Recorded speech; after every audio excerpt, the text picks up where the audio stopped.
What is up, everybody? It's Dr. Vibe here, host and producer of the award-winning Dr. Vibe Show, the home of Epic Conversations, and I'm the host of Epic Conversations 2020, Best Podcast News Award winner, 2018 Innovation Award winner given out by the Canadian Ethnic Media Association. I also co-host and co-produce the only online show in the world for dads and fathers. It's sponsored by Dove Men Plus Care, and being part of that collaboration in 2022 and 2021. Our team reached out to over and fathers all around the world. And as always, I like to say you're blessed, highly favored, a magnet for miracles, and a solution for someone's problem. And we're broadcasting live on Sunday afternoon where I am, September 10th. So for a lot of people, maybe their first week of school that's done with the young people. And usually, on Sunday afternoons, 5 p.m., we do something called Black Canada Talking. And it's where Black Canadians get a chance to share their POVs. We share Black Canadians with the world on what's going on in their world, whether it's local, provincial, city, state, global, nation, etc. So we are back with another conversation day. And as always, it seems lately this man's making some time, and I'm glad he makes some time because there's a lot of people that like to see him and hear him for what he has to say. So we have in Cesar Ndema-Moussa. Cesar, you are with us today. How we doing? Let me just get this thing going here. Okay, there he is. How you doing, brother? I'm okay. Thank you, Dr. Vab. Thank you always for having me. Thank you, family on the four corners, and also allies for joining in and being with us. Excellent. What's been going on in your world? Well, keeping the head above the water, dealing with everything that comes our way, standing strong, always thankful to those who support us and give us life, give us support, and we will notably talk about that, making sure that, just as yesterday, I went to Ottawa's Afrofest with my daughter, and very purposefully, as you know me, the Pan-Africanist that I am, I wore this beautiful shirt. I don't know if I can show all the whole shirt, but yeah, you can go. You can stand up. Wake up. Wise up. Wise up. Rise up. Right. I like that. Let's give a promo on that. Who did that shirt? I don't remember, but I have one or two. I generally have maybe. Yes, I have this one, and I have two other hoodies. I'll definitely look it up. I'll look it up. Yeah.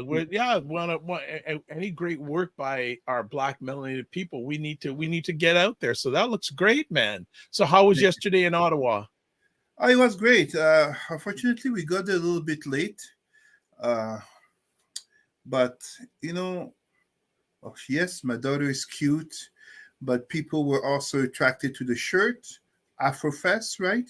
Brought some conversation, but I would say it was a great event. I like the organization, more people than I would have expected, and it was well organized. It's important that we say this. Black people can do things well organized with police presence, with alcohol, and people feel safe. People feel like this is something where you want to come again with your family, and you want to come earlier. So yes, I was very. Big congratulations to the organizers. Seriously, I was very impressed. And it's important, something Good very stuff. important here. Before we go any further, yeah. No, go ahead. No, I was just going to say just a little housework here. As always, please, if you haven't, please subscribe to the Dr. Vibe Show on YouTube and hit the notification button so you get notified about great conversations like this one. Also, follow the Dr. Vibe Show on Facebook, LinkedIn, and Instagram. And also, if you would like to advertise your business or service on any of the platforms I host, please email me drperiod@the drvibeshow.com. So Cesar had a great day yesterday. I had a great experience yesterday, a Black experience that I think you would find interesting. What happened? So, yeah, a little bit of a background. My father, who is now 86, came up to Canada with a large contingent of other Jamaicans, and he's kept these friendships. There's a core for a long period of time. And there's this one couple that he has known He was their MC at their wedding 50 years ago. 50, wow. So earlier on this year, they had a celebration for their 50 years, and they asked him to make the first speech. Respect. That part one and two right there. And then what this gentleman, every year he has to get together, and this couple owns a farm that's about 45 minutes drive from eastern part of Greater Toronto where I live. And he invites people out. So my dad said, hey, come on up with me this year. So we went up. Cesar, the man owns 200 acres of farmland. That's big. He's owned it since 1970.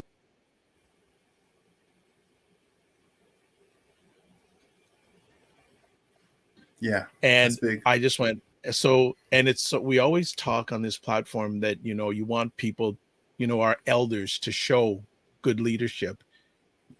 He's owned it since 1977. He lives in Toronto, but he drives 4 days a week, every morning at 5:30 in the morning to work on this land.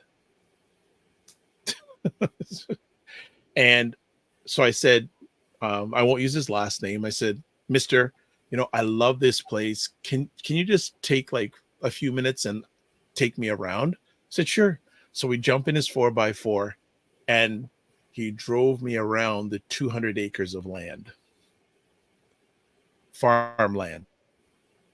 And then but when we came to it, I said, you know, you've been married for 50 years. He was also a policeman for 37 years in Toronto. And I just said, you know what? Can you just take a few minutes and just give me some words of wisdom of your journey, whether being a father, a husband, just a Black man. And those 5 to 7 minutes were priceless. You know, and I said, you know what? Do you mind if I come up here every once in a while? I says, hey, you know what? I've known you since you were born. This is where the key is. If you ever need to come up here, you know, come up here. There's a key. Just lock up everything when you're done. I said, okay. So Cesar, hopefully the next time you're in Toronto and it ain't winter, I would love to take you up to this place. I would be honored. You know, down and listen to this elder, who's lived a life. And like we always talk about, you know, our entertainers and all that. I said, you know what? Here's someone that's known me since I was born, who owns land, and he farms it, and it's going to be generational because he has kids. And I asked him, has he been offered to sell it? And he says, oh yeah, developers are coming up, and it's actually in the green belt, which is a big controversial area right now in Ontario, right? Yeah. And he told me how much he's been offered for it. And I went and I sat beside, and I said, you know, I'm sitting beside a Black man who's a millionaire who's known me all my life. Like, I know him. I can call him. It's not some entertainer. Here's a man who's worked hard, kept a stable relationship, kept goodly. Like, when he retired at his retirement ceremony, officers that he worked with who were non-melanated came to the event from Mexico. Enough said. Very impressive. very, very impressive. I mean, and you know, in the meanwhile of him acquiring so much land, aka possession, whatever one wants to think about it, he was married 50 years. And he still is. It still is. And he was being a police officer for 37 years. Yeah. He was wearing multiple hats while thinking long term. Yes. While thinking long term. Much respect to this. To this elder. I mean, and I think it's interesting. This may loop into one of our conversation topics near the end today too. In that, but it was, and I spoke about it briefly on the show I did last time. I'm also going to speak about it tomorrow, but I need people to hear it from my lips. I got real. It challenged me. It inspired me. It stretched me. I'm thinking about taking a group of young Black people and taking them there and saying, this man here owns this, Mm-hmm. just to show it that it's not someone on a screen.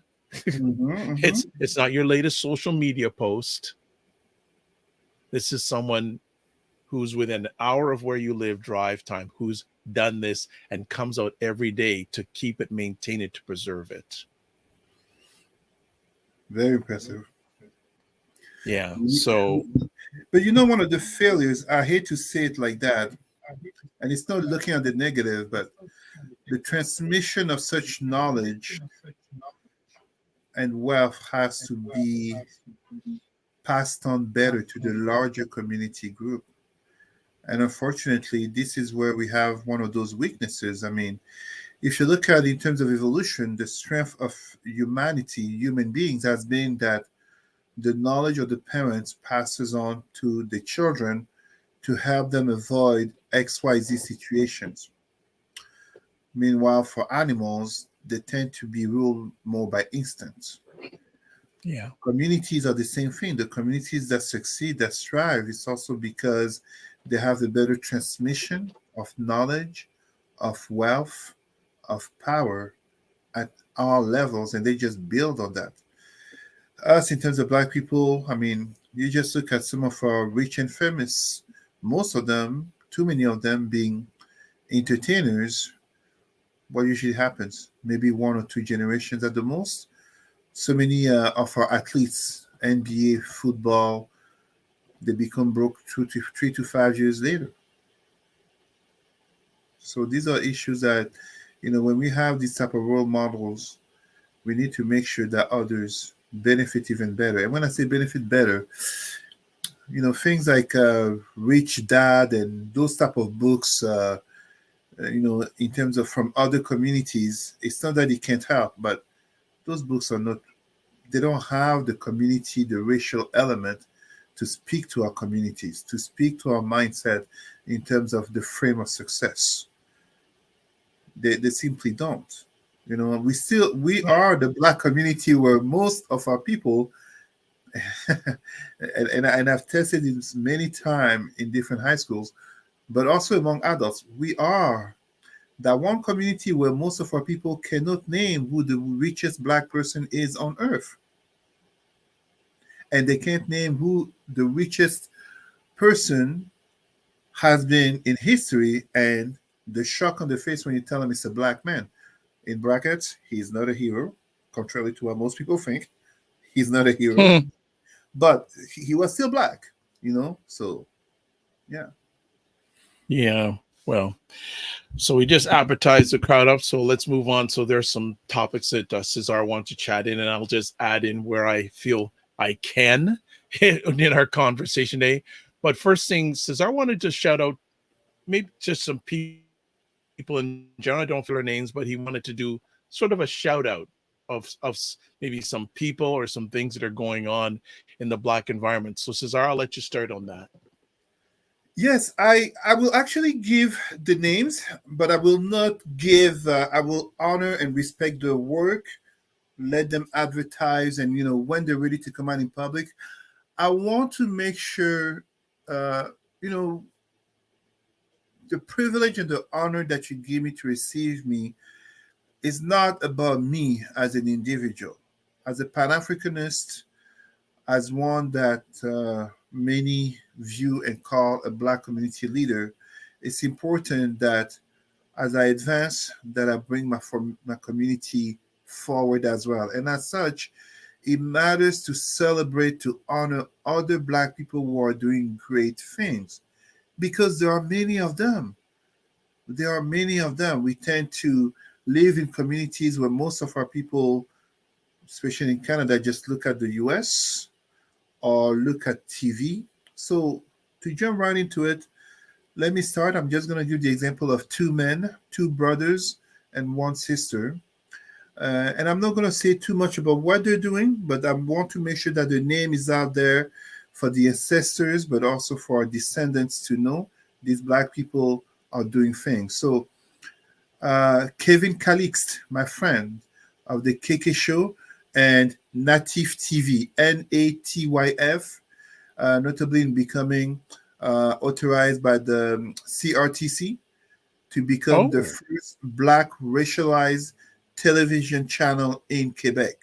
And I hate the word racialized. wow. Yes, yes, yes. This is big news, my Black people. It is very, very big news. Uh, I won't say too much. I think, you know, a conversation will come further about that, but I just want to make sure that the name is out there, that people know, whether you have family and friends in Quebec, if people are hearing us from Quebec. Kevin Calix, and there's a lot of other people involved in that, of course, but Kevin Calix and Natif TV, Natyf space TV, they're doing great things. They have my support. It was an uphill battle, but they've been going on for a couple of years already. I've been honored to be privy to some of what's going on. So they have my full support regarding that.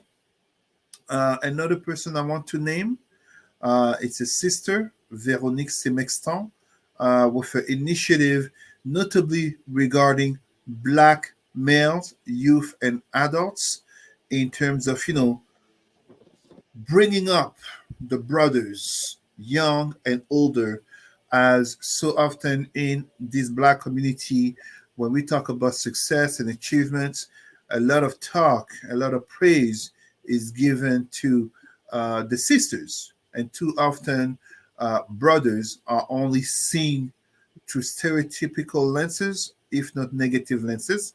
And of course, we will talk further about that. I also want to give a shout out to our brother, and this is one we both know, Ryan Knight. So, Mm. um, very much honored. Yes, it was earlier this week. Actually, it was this very week. I was in a meeting with brother Ryan and a couple of other brothers and sisters. Some big things is happening, community slash nationwide level.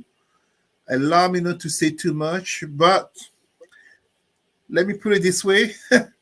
So, as I sit on multiple boards, I sometimes have meetings after 6 p.m. So here I am telling wifey, oh, I forgot about this meeting, but the brother really insisted on me to come. So let me go check out what this is about. I didn't remember what it was about. And let's just put it this way, 10, 15 minutes into it, I told my wife, I'm like, I'm saying on the meeting, I understand why I'm here. This matters. So Was that on Tuesday? yes, yes, Yes, I usually am at those meetings, so man, I missed out, but I know he has them weekly. yeah. And yes, well, I'm glad to hear that you were allowed some time to do so. Yeah, yeah, because it's like normally at that time, I don't go to the gym at that time anymore because now brother's a family man, right? So we got to put the priorities right. But no, I had to be there, and I understood in that meeting what my role could be, how I can be of assistance, aka serving our community. Because Right. too often, and we don't need to look at whether it's entertainers or politicians. Too often we tend to forget, and this is a very important message.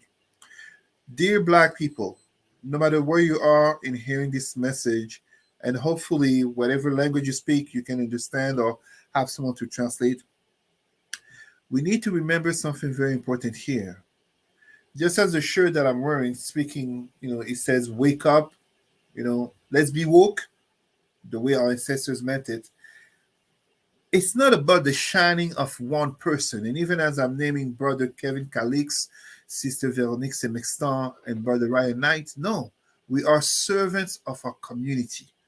Brother Dr. Vibe is a servant of the community. Ultimately, if we didn't care, we we wouldn't be here. And when I say we wouldn't be here, and everybody knows this about me, in the nature of the world that we live in, when we stand up, speak up for our community, we are also endangering ourselves.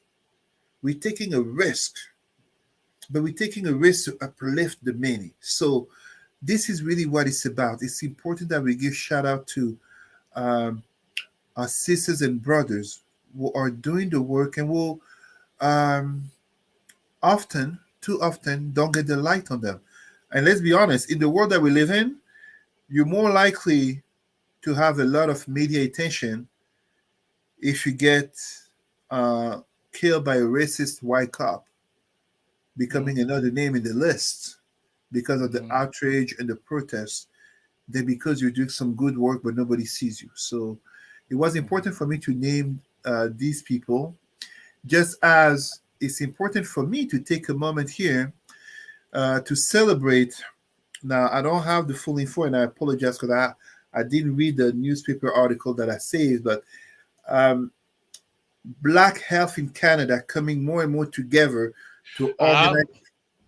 okay, Yeah. so just to update you on that, that's the Black Health Professionals Network, BP. Yes. I don't, yes. So they are having a conference in Toronto at the end of this week on Saturday. This, I believe, the 16th of September. And they Mhm. also, on the 7th of September, which just passed, launched a Black Health Directory. Yes. So I actually, so two of the co-founders are going to be on the Dr. Vibe show this Tuesday at Thank 2 you. p.m. Eastern time, at Thank you. which is September 12th. Yes, I'm very happy, and I was very humbled because I had some members of the organization on back February, and then I got an email from their PR person saying we'd like to have these two people on. I said that'd be great. So the PR person and I, we had a conversation. I go, and I keep in touch. I say, have you had any other media? We had stuff on City TV in Toronto and CBC. I go, Mhm. well, I'm glad to be included. She says, no, we came to you first. I Mhm. said, I said, Mhm. very humbled. And she said, because we know when we go on these major platforms, and every platform is different, that they're going to get an hour to really share, talk Mhm. about their story, and let them share their own story and control their narrative. So I'm very excited about having them on. And this directory, the thing and you bring up relevant points, and also shout out to each one of those individuals, is that when we want to just have a single black or melanated leader, it's so easy to tear it down. Malcolm X, Martin Luther King, et cetera, et cetera. We have to find, and we say it over and over again, but we have to find a way of getting the right people together to move ahead. When you just have one person, Mhm. it's so easy to take it down, and especially with the challenges we have. And it's interesting you mentioned that, Cesar, because I've been doing some deep thinking lately, saying, am I being too hard with some people and organizations? I do. I'm thinking about that. I've been doing a lot of thinking. I say the concern I have with other organizations, and I don't put out a lot of bad spin, but the concerns I have, am I expressing the same sort of energy on non-millennial organizations that are not doing right? And I'm doing some introspective saying, saying some things that I'm not appreciative of. Am I also saying that to organizations that are non-melanated who are not treating us right? I'm It's thinking on unavoid- that. it's unavoidable that you will be harsher towards your own because you have a more vested interest in their success. In that same logic, and I don't know if people know this, but I mentor about a dozen professionals around the world. They're not all black, but notably, well, the youngest one is black, 28 years old, medical student, physician in short time coming. And the oldest one is also black in France. And part of my mentoring is not to my glory, aka people coming to me asking me to mentor them. No, it's me helping to polish the diamonds that they are, the potential they are, for them to become the leaders of tomorrow. Yeah. And tomorrow starts tomorrow. It's not in 10 or 15 years. Exactly. I can even say tomorrow starts today. Yeah. Let me give you a perfect example, if you don't mind, because this is important that we do this shout out. When I was saying that yesterday, I was working at Afrofest very purposefully with this shirt that I put on for the occasion. Yes, people came to me because of the shirt. I love it. Oh, face raised, and some people came to me recognizing me from conferences and other events. There was one young black man, I will say his name, Christian from Congo. He introduced me to his mother, and he told Wow. me how his mother had been trying to awaken his black pride, but it's when he heard me giving a conference at his college that it really hit him. And part of what he told me was what hit him, and in the conversation that we had, and really goes into the our last topic, it was the face that he saw on the screen that didn't match a professional that the college is bringing to give a conference. Right. The dark skin, the shades, the earrings, and then the strong black speech. It shocked him. That's where he started his path into uh, returning into African spirituality and becoming a Pan Africanist. It really shocked him. So Nice. we need to have leaders. The 1950s and 1960s and even 1920s of Marcus Garvey, it Yeah. doesn't work. It makes it easier to tear away. As we're advancing on the shout out, allow me to make sure that I give a shout out to our Canadian basketball team who won Yes. the bronze medal. Yes. Yes. Beat the U.S. in overtime. Yes. And in saying that, first of all, congratulations to Team Germany for winning. But notably Dennis Schroeder, well, is coming to Toronto actually. He's going to be playing for Toronto Raptors. But let me also give congratulations, if that should be said so, to this other brother in track and field, aka Noah Lyles, who had rightfully said it. The NBA champions are Yeah. not world champions, and it upset a lot of people. But this is Yeah. this is not something that should upset people. This is something that should help people to understand it's a global world we live in. It's a world that's more connected. I mean, you were watching this thing and you see black people, sure. Germany, you can look at the football, soccer team, France, but Philippines got black players. Yeah. Jordan in the Middle East got black players. Yeah. I mean, in football, aka soccer, we know Japan has had black players, aka Brazilians, who got Japanese citizenship. But to me, it's beautiful to see black people being part of all those teams. And for anyone who wonders, me, I tell you right now, when I don't know two teams and I'm just looking at them, you want to know who I'm going to cheer? Show me where the black people are. I will cheer my I will cheer my sisters. I will cheer my brothers. So do I watch tennis? I don't. But you know what? Coco Golf. Congratulations, little sister. Yeah. Thank you, Serena Williams. Thank you, Venus Williams. We have to develop that kind of mindset in terms of supporting our own. Now, don't get me wrong. Tiger Woods and his 45 Vikings mistresses, but we have to support our own in all facets when they are doing good stuff. And this is the last shout out that I will give, and then we go to our next topic. Big, big congratulations. My face is high in the air for a sister whose name is coming into history, aka Fannie Willis. Oh yes. Yes, yes, yes, yes, We yes, talked about her last night on State of yes, Things. Aisha Jilalala, her response to Representative Jim Jordan. Jim, yes, Wow, yes, yes, wow, yes, wow, yes. wow, wow. I love Like that we. sister. I love that sister. She is how can I put it? Fo- The spirit of Harriet Tubman, Folks, the what spirit she of wrote. Nanny is in her. Yeah, if This you haven't written, put in your search engine Fannie Willis response to Jim Jordan. Read yes. it. I ha, ha, ha.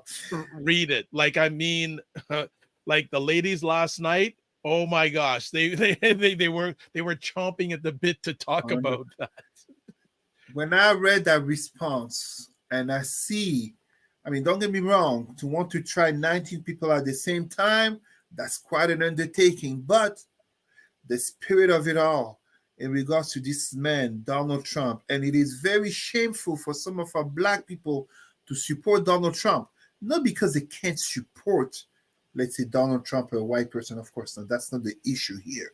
You support someone who basically speaks to what you agree with. And I've seen great white leaders that I totally support. But Donald Trump has a documented history of racism against black people since the 1970s.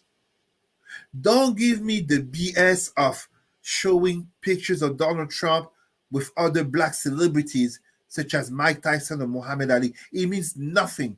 More than likely, they just happen to be in the same room and they know people in common. So, what do you want me to do? But the man has a history of documented racism against black people. I am so proud of Sister Fannie Willis, of the courage. To me, that sister, the spirit of Ya Asantewa, the spirit of Harriet Tubman, the spirit of Nanny of the Maroons, the spirit of Milatres Solitude, the spirit of many names, Dandara of Brazil, of Quilombo dos Palmares, the spirit of those great black women warriors are in her because it's not just in terms of doing her job as I think she's a district attorney Yeah, over there in Fulton County, Atlanta, yeah. but really there is a racial element to addressing the crimes of Donald Trump. And I really say crimes because if it wasn't Donald Trump or if it was Barack Obama or some other black person, we all know it's been a long time that person would have been in jail, if not killed. Joe Biden himself said it. So I just wanted to Okay. make sure because I am so honored to come on your show. I am so honored to have to have these minutes time taken away from my family, but time given to our community. But it's not about me as a person, it's about our people, it's about Pan Africanism, it's about all of us knowing, hey, we are together. Well, I think what you should. I think you're taking time away from your family to give to another important family. So it's all family based. So no problem. Before we go to our break, I know you want to talk a little bit about most recent coup in Gabon. Yes, and I think it's important here because another coup in Africa. Oh, we were just talking about Donald Trump. If you don't mind me saying, it would be so easy to discard it as, oh, free, etc. It's Africa. They're so messy. Well, first of all, let's be careful. When we look at the political situation in the United States, January 6th, and then everything that came after, we can really see that instability is the norm. But here in Gabon, we have something interesting where a president, aka dictator, tried to steal elections and people said no. When I say people, yes, it came from the military, and some people will say it's just a faction of the same family in power. But still, the people are supporting this change. And you see a very different reaction to the coup in Gabon versus the coup in Niger. Yet, I want people to understand something very important here. Gabon, just as Niger, just as Burkina Faso, just as Mali, is another former French colony. How is it that all these coups are happening in former French colony? What didn't work? For those of you who haven't studied African history, French colonization was called direct rule, where basically they were trying to turn Africans into good little melanated French citizens. And as such, and this is why for me it was important to talk about this, it's important that we understand the destruction of African slash black identity African culture, in terms of making them into little French citizens of darker skin. In the same logic as right here on this land of Canada, the residential school project was to make indigenous children into good white children with darker skin. We must not see this in separation. We must see this as some people like to go online and address, challenge, insult wokeism, aka all the rainbow people, LGBTQ, but also all the anti-black racism educator, and the feminists and the environmentalists. All this is part of waking up. All this is part of people saying the injustices of the past have to come to an end. The Bongo family has been in Gabon for over 50 years. The only reason they got to stay in power for over 50 years was because they had support from the French in Africa. And for those of you, brothers and sisters, who don't know this, when why French has so much strength in Africa is greatly because behind France, there's a United States in a more global game of geopolitics of the West versus the others. The others, first Russia, then China in terms of influence in terms of minerals, in terms of riches, in terms of that whole notion of world control, also called neocolonialism. Do not get me wrong. I am not some pro Russia or pro China person as you hear me criticize the West. Absolutely not. When I was at the United Nations for the for the Forum for People of African Descent, end of May, early June, in my 22 recommendations that I submitted, I might have been the only one to so criticize Russia and China because anti-black racism is there as well. So as I say, yes, let us criticize the West for anti-black racism, but let us not pretend that Russia and China are friends of Africa and friends of black people. That is not the case. It's always about interests. It's always about means. So the coup that happens in Gabon is a reflection of Africa as a whole. It's a reflection in terms of, notably for me, born in Cameroon. The question for many is where is next? Will it be Central African Republic? Will it be Congo Brazzaville? Congo Brazzaville, a country of Africa named after a colonizer who was also a rapist of black children, Savorgnan de Brazza. Mhm. The name Brazzaville, Brazza City, Congo Brazzaville. That kind of tells you. So here we have to understand the much larger context of the coup that happened in Gabon. More such are to come. The world is changing. Let us wake up, my people. Let us wake up. Let us truly, Okay. truly, truly awaken to our black identity, our black pride, our black spirituality, and make those connections with our people on both sides of the ocean and even on that other ocean called the Indian Ocean, the Pacific Ocean. We are all connected. Go ahead, Dr. Vibe. Sorry. No problem. I'm just saying if we should go for a break or should we just keep on going? What do you feel like? Keep on going, or you want to take a quick little break? No, let's keep on going. Let's keep on going. Okay. I'm also being mindful of the time. Yeah. Okay. Yes, I do realize that. So next up, we're going to talk, and Cesar brought all the conversation pieces up today. We're going to talk about, and I want to know where he's coming from with this one, black and nerdy. I I went, because okay, where you're going with this one. well, it's not just black and nerdy. It's really perceptions of black men. And I sent you two articles where this one, black and nerdy, and the next one, like we can put them together in terms of really talking about perceptions of black men. And you know, I read many people, notably on social media, talking about all these gender conflict between black men and black women. We have black men who have gained traction online uh, for some people by addressing gender issues in the Black community. But for me and many people, they have gained traction by attacking, insulting Black women. And here we can talk about the fact of, uh, whether it be people like the Fresh and Fit, the Kevin Samuels, the Andrew Tate, etc., etc.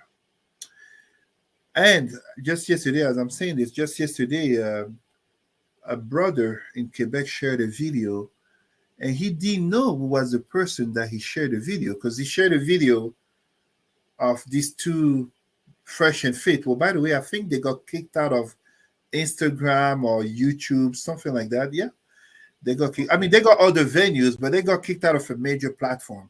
I don't know if it's Instagram or Okay. YouTube. I don't follow them. But so this brother in Quebec yesterday shared a video of Fresh and Fit having a guest addressing some young woman. And he didn't know who was the guest. Maybe Dr. Vab, you know this guest. Before the Kevin Samuels, the Andrew Tate, Fresh and Fit, Tommy Sotomayor. I don't know if Oh, that. I know that name. Oh, yes. Mm-hmm. Tommy Sotomayor. And Tommy Sotomayor, he may not remember me, but because it's been a few years, like 9 or 10 years ago, he banned me from all his platform because I was calling out that brother for his serious misogyny and hatred of Black women. Serious misogyny, manipulation of facts, hatred of Black women. So why I think it's important for us to notably talk about perceptions of Black men. And here, as I sent you the article, Black and Nerdy, and the other one about Black men being seen as bigger and more aggressive, it's easy to always talk about the missing Black father, which has been proven to be a myth, a stereotype which is still perpetuated. Of course, there are missing or absentee Black fathers, deadbeat Black fathers. They exist in every community, absolutely. But Black fathers are more present than not. Me spending time with my daughter, giving her bath, putting her to sleep, does not make me exceptional. In my circle of friends, those who are Black as those who are brown and those who are white, they do this with the children.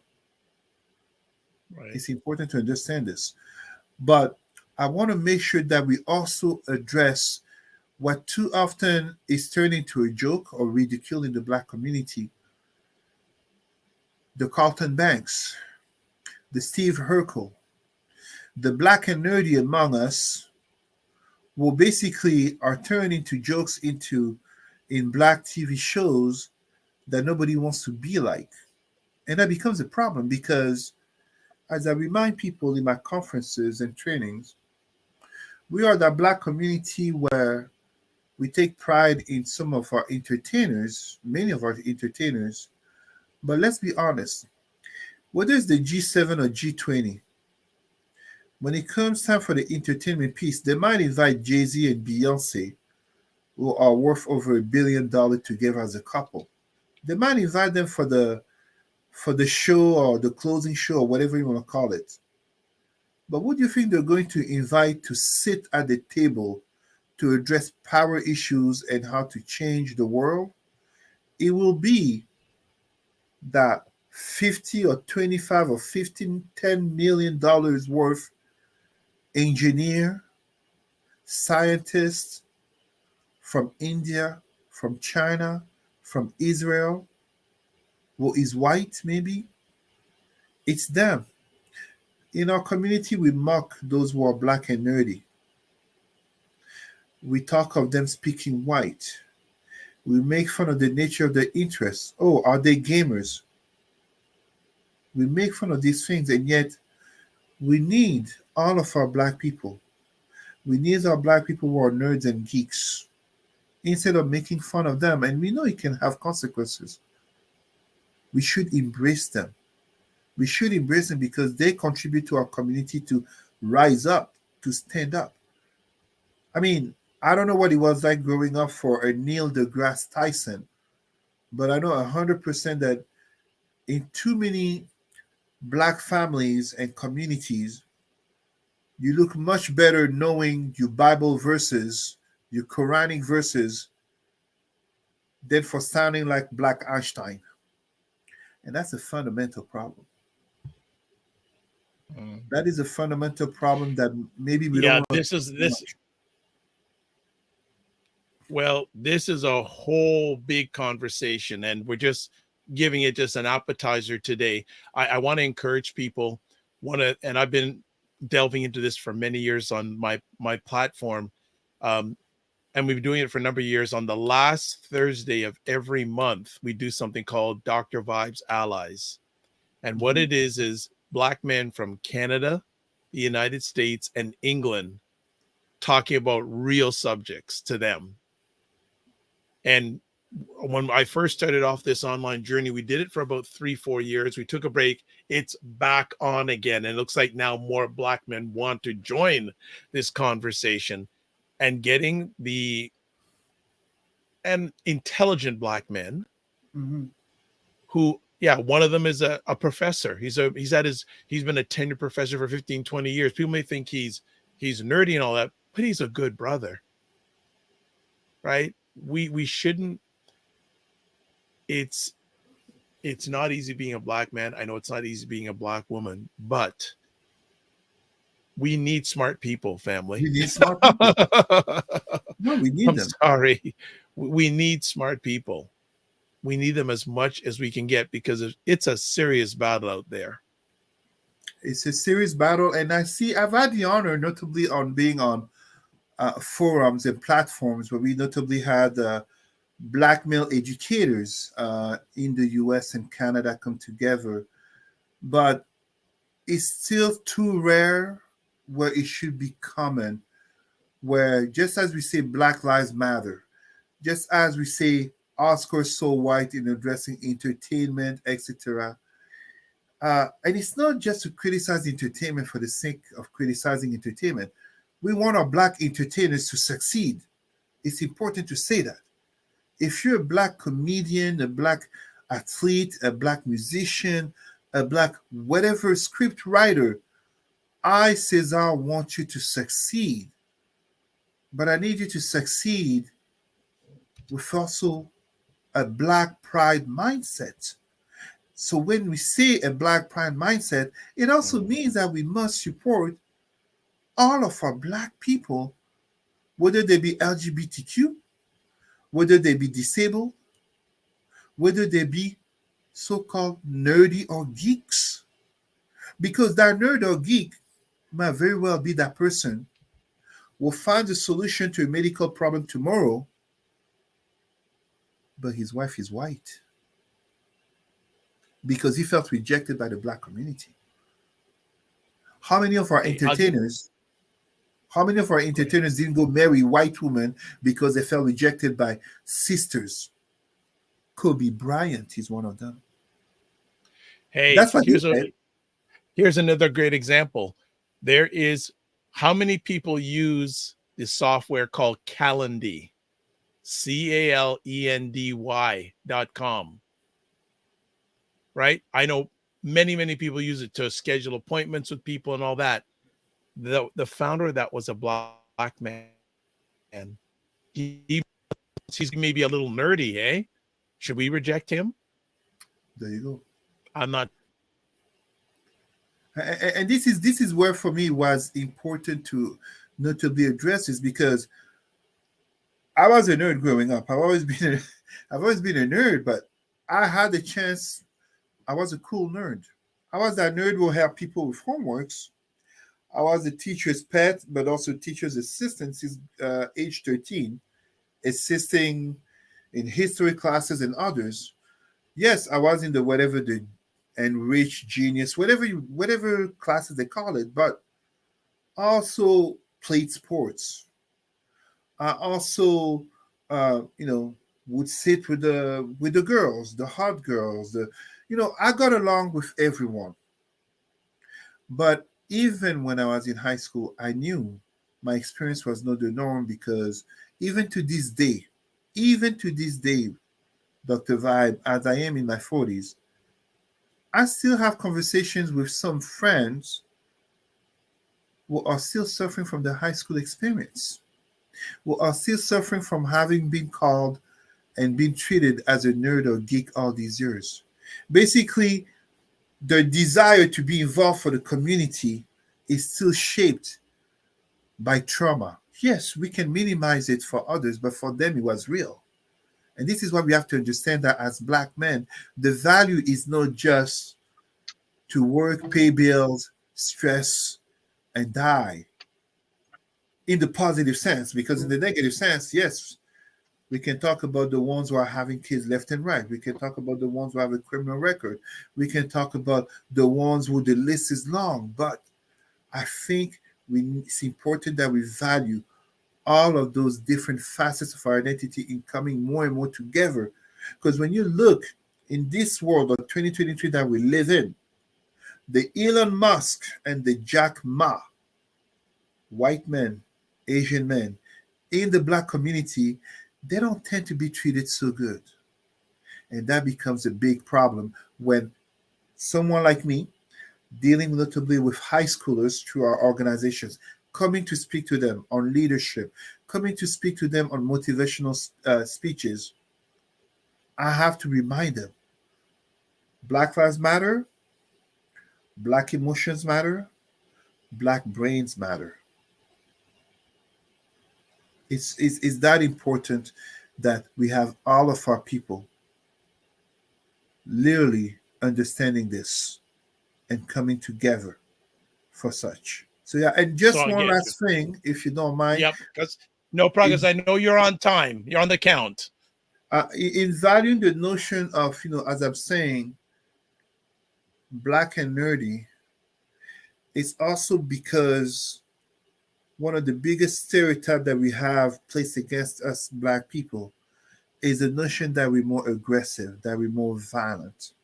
And we see this throughout society where, and I always denounce this, Dr. Shaquille O'Neal is not known and celebrated for having a PhD in education. He's known and Mhm. celebrated for being a former basketball player, but especially, and Shaq, if you hear me, please, I really mean this as a teenager to whom you were his favorite basketball player. Dr. Shaquille O'Neal is known and celebrated for acting a fool in commercials, for acting a fool on the NBA on TNT. He himself got disrespected by some teenager, young white kids live. Terry Crews, former football player, acting a fool, flexing his muscles. How old is brother Terry Crews? In his mid-50s, hitting the gym hard. I go to the gym too.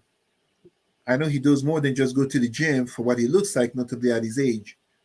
But we can't keep having our Black people acting a fool, comforting stereotypes to make white people feel safe by acting like clowns, because that's really what they're doing. Like, the white person is not going to tell you, oh, you're acting like a clown. Be serious. But they're acting like that to appease them. And at the same time, it creates a problem because it comforts the stereotypes of the clownish, dark-skinned Black male who is seen as aggressive and violent. This type of stereotypes is notably what led to the murder by a police officer of a young, I think he was 18 years old or 14 years old. Yes, I think he was 18 in 2014.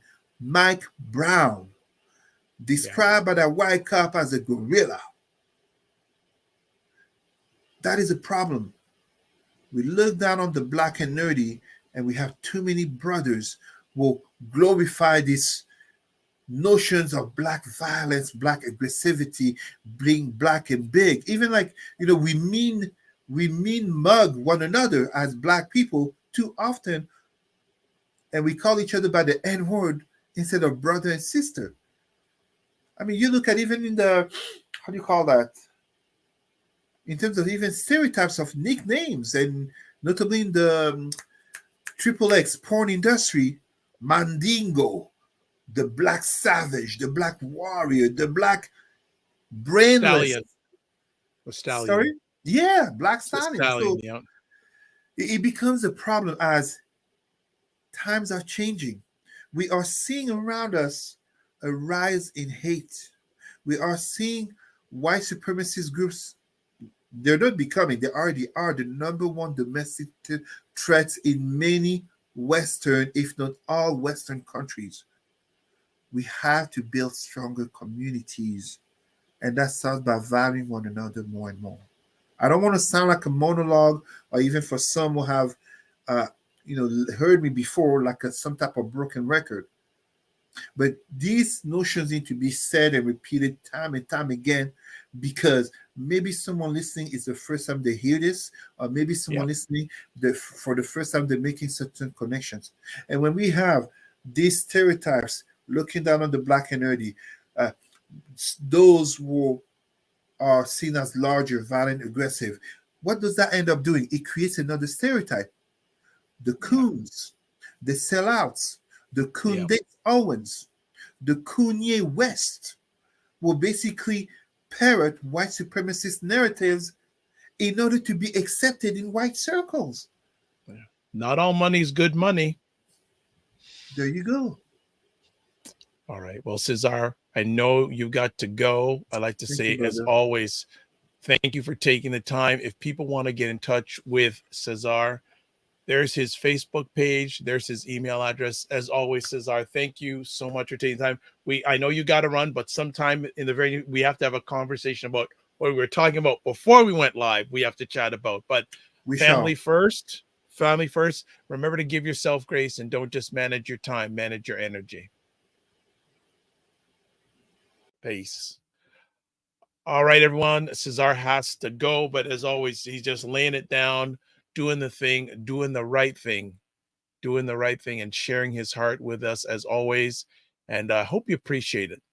It's really good stuff. So before we close off today, please subscribe to the Dr. Vibe Show on YouTube. Subscribe and hit the notification button so you get notified when these conversations happen. Also, to advertise your show, your product or your business on the platform or your service, email me dr@the drvibeshow.com.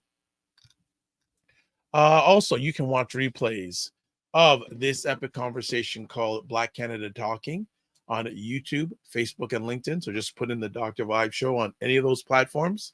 You'll get me. And also you can go to my website, the drvibeshow.com. I want to thank everyone who watched live or on the replay. It's appreciated, not taken for granted.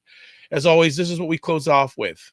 Live your life as a dream. If you can dream it, you can make it. Sometimes you have to get small to get stronger. Block assumptions, then aim bigger, aim better, aim higher, aim wider. Love, faith, and respect. Remember to give yourself grace and don't just manage your time, manage your energy. God bless. Peace well. Keep the faith and walk good.